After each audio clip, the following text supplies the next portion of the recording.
बादल मंडरा रहे थे। इससे पहले कि वे धरती पर इस बारे में जानकारी दे पाते, जापान के टोक्यो में अजीब से फुटबॉल के आकार के ओले गिरने लगे। बचने का मौका न मिलने पर एक आदमी की मौके पर ही मौत हो गई। देखते ही देखते ऐसे हजारों ओले टोक्यो पर गिरने लगे। उसी समय अंटार्कटिका में एक वैज्ञानिक टीम ड्रिलिंग मशीन से नमूने ले रही थी। तभी उन्हें अपने पैरों के नीचे कुछ महसूस हुआ।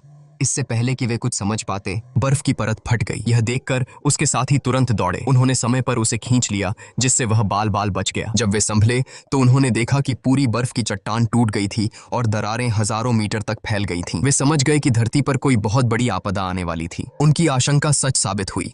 लॉस एंजल्स के ऊपर अचानक कुछ बड़े बड़े बवंडर आ गए और वे 80 मील प्रति सेकंड की रफ्तार से पूरे शहर को बर्बाद करने लगे। कुछ समय पहले अंटार्कटिका से लौटे मौसम विशेषज्ञ जैक ने संयुक्त राष्ट्र के जलवायु सम्मेलन में दुनिया के नेताओं को अपनी रिपोर्ट दी थी, लेकिन अमेरिका के उपराष्ट्रपति ने आर्थिक नुकसान का हवाला देते हुए उनकी योजना को मानने से इनकार कर दिया था। अंदर के नेता इस बात से अनजान थे कि बाहर सिडनी में इतिहास की सबसे भीषण ठंड पड़ रही थी। सिडनी की सड़कों पर कई बेघर लोग जम गए। उसी समय स्कॉटलैंड के एक समुद्री मॉनिटरिंग स्टेशन ने एक चेतावनी भेजी, जिसमें जॉर्ज तट के पास पानी का तापमान अचानक 13 डिग्री गिर गया था। व्हाइट हाउस के ऊपर भी तूफान आ रहा था। जैक को स्कॉटलैंड के स्टेशन हेड टेरी का फोन आया। टेरी ने बताया कि जैक का अनुमान सही था, जो उन्होंने पहले लगाया था कि पिघलते ग्लेशियर महासागर के प्रवाह को रोक रहे हैं। यह सुनकर जैक को बहुत बड़ा झटका लगा, क्योंकि उनके हिसाब से यह आपदा कम से कम 100 साल बाद आनी चाहिए थी, इतनी जल्दी नहीं। दूसरी ओर लॉस एंजल्स के मौसम स्टेशन को एक इमरजेंसी रिपोर्ट मिली कि तट पर टेनिस बॉल के आकार के ओले गिर रहे थे। लोग इमारतों में छिपने लगे। मौसम वैज्ञानिकों ने देखा कि एक कम दबाव वाला तूफान लॉस एंजल्स की तरफ बढ़ रहा था और उन्होंने तुरंत चेतावनी जारी कर दी। देखते ही देखते शहर के ऊपर 4 बवंडर आ गए। जहां भी वे गए तबाही मचाते गए, यहां तक कि हॉलीवुड के बड़े बड़े साइन भी टूट गए। इससे भी ज्यादा भयानक तब हुआ जब 2 बवंडर मिलकर एक विशाल बवंडर बन गए। इसने हवा में बहुत सी गाड़ियां उठाकर एक लाइव टेलीकास्ट गाड़ी पर फेंक दी। एक आदमी एक बवंडर के सामने फोन पर बात कर रहा था। जैसे ही उसने बवंडर को अपनी तरफ आते देखा, वह अपनी कार में बैठकर भागने की कोशिश करने लगा, लेकिन हवा में उड़ती एक बस उसकी कार पर गिरी और उसे कुचल दिया। अगले ही पल गलियारे में अंधेरा छा गया। जब सफाई कर्मचारी ने कमरा खोला तो उसे अपनी आंखों पर विश्वास नहीं हुआ। अमेरिकी राष्ट्रपति को आखिरकार स्थिति की गंभीरता का एहसास हुआ और उन्होंने तुरंत वॉशिंगटन में एक इमरजेंसी मीटिंग बुलाई। जैक ने वहां पहुंचकर महासागर स्टेशन के तापमान डेटा को दिखाया और गंभीरता से समझाया कि ग्लोबल वार्मिंग की वजह से आई यह आपदा अब रोकी नहीं जा सकती। अब बस ज्यादा से ज्यादा लोगों की जान बचाने पर ध्यान देना चाहिए। कंप्यूटर सिमुलेशन ने दिखाया कि 6 से 8 हफ्तों में धरती पूरी तरह से बर्फ युग में चली जाएगी। यह सुनकर राष्ट्रपति हैरान रह गए। इसी बीच 3 सैनिक हेलीकॉप्टर शाही परिवार को दूसरी जगह ले जा रहे थे, लेकिन अचानक तूफान में फंस गए। वे बर्फीले तूफान से गुजरते हुए उसकी आंख में पहुंचे, जहां हवा की गति अचानक शून्य हो गई। लेकिन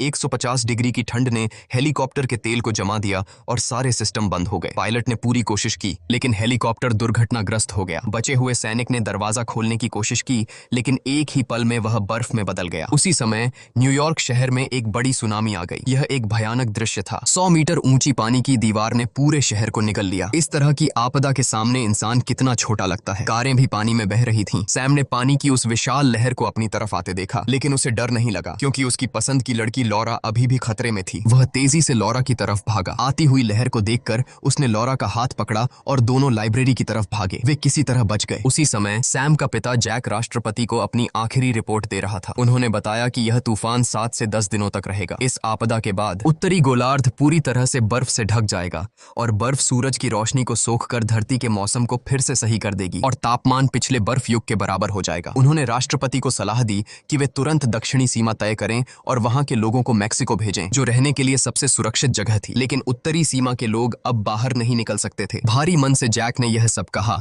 और फिर अपने बेटे सैम को बचाने के लिए न्यूयॉर्क जाने का फैसला किया। लेकिन रास्ते में बहुत खतरा था। न्यूयॉर्क में तापमान बहुत गिर गया था। शहर में बाढ़ का पानी जम गया था और लोग बचने के लिए जमी हुई जमीन पर चल रहे थे, ताकि वे लाइब्रेरी तक पहुंच सकें। इस बीच लाइब्रेरी के अंदर एक आदमी सभी लोगों को बाहर निकलने के लिए कह रहा था। सैम ने उन लोगों को रोकने की बहुत कोशिश की, लेकिन किसी ने उसकी बात नहीं मानी, क्योंकि वह बस एक बच्चा था। सिर्फ सैम, उसका दोस्त और लाइब्रेरी के कुछ लोग ही वहां रुके। बाहर लोग ठंड से जम रहे थे। सैम को पता था कि वे आज की रात नहीं बच पाएंगे। इसी बीच मेक्सिको की सीमा पर बहुत सारे लोग इकट्ठा हो गए थे। मेक्सिको ने अपनी सीमा बंद बंद कर दी थी ताकि कोई अंदर न आ सके, लेकिन अमेरिकी लोग बेताब थे। उन्होंने दीवार तोड़ दी और अंदर जाने लगे। लाइब्रेरी के अंदर सैम और उसके दोस्तों ने ठंड से बचने के लिए किताबें जलाना शुरू कर दिया। सैम और उसके दोस्तों ने लाइब्रेरी में एक वेंडिंग मशीन भी ढूंढी जिससे उन्हें कुछ खाने का सामान मिला, लेकिन यह सब सिर्फ जिंदा रहने के लिए काफी था। जब सैम किताबें लेकर कमरे में वापस आया तो उसके दोस्त ने रेडियो से सुना कि उत्तरी गोलार्ध में पिछले 4 सालों से बर्फीले तूफान आ रहे हैं और यूरोप पूरी तरह से 5 मीटर मोटी बर्फ से ढक चुका है। वह सोचने लगा कि क्या सैम का पिता उन्हें बचाने के लिए समय पर पहुंच पाएगा, लेकिन सैम को पूरा भरोसा था कि उसके पिता जरूर आएंगे।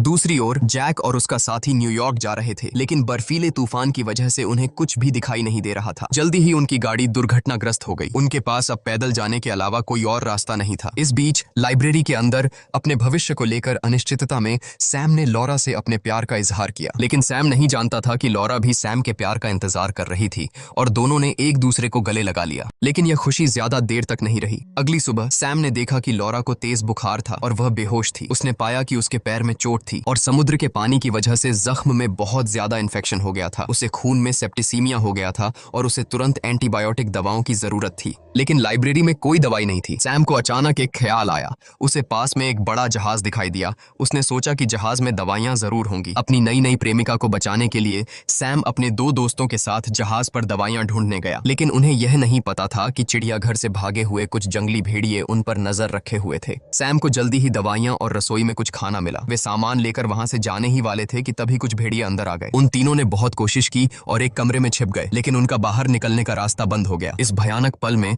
सैम ने आगे बढ़कर भेड़ियों का सामना करने के लिए चाकू निकाल लिया। उसने अपने दोस्तों से कहा कि वे वहां से भागें। वह भेड़ियों के पीछे भागा और उन्हें एक कमरे में बंद करने में कामयाब हो गया। इस बीच जैक और उसका साथी भी आगे बढ़ रहे थे। तभी उन्होंने देखा कि उनके सामने की बर्फीली धुंध छट रही थी। उन्होंने ऊपर देखा और पाया कि तूफान की आंख उनके ठीक ऊपर थी। वे समझ गए थे कि मौत उनके करीब आ रही थी। दूसरी तरफ सैम और उसके साथी भी अपने दोस्त को घसीटते हुए लाइब्रेरी की तरफ भाग रहे थे। उन्होंने भी तूफान की आंख को आते देखा। तभी ऊपर की धातु की छत तुरंत जम गई और सारी इमारतों की दीवारें भी बर्फ से ढक गईं। जैक ने जल्दी से एक रोशनदान का ढक्कन खोला और बिना किसी हिचकिचाहट के अपने साथी को अंदर फेंक दिया। इसी तरह सैम और उसके दोस्त भी लाइब्रेरी के एक कमरे में घुस गए। जब जैक रोशनदान के अंदर जा रहा था, उसने देखा कि एक और व्यक्ति एक ही पल में जम गया। वह अंदर भागा। उसी तरह सैम और उसके साथी भी एक कमरे में घुस गए और दरवाजा तुरंत जम गया। वे जल्दी से आग जलाने लगे। उन्होंने सब कुछ जलाना शुरू कर दिया, क्योंकि अगर आग बुझ गई तो वे सब मर जाएंगे। कुछ देर बाद जैक का साथी आग की गर्मी से होश में आ गया। जैक ने तुरंत अपने साथी को लिया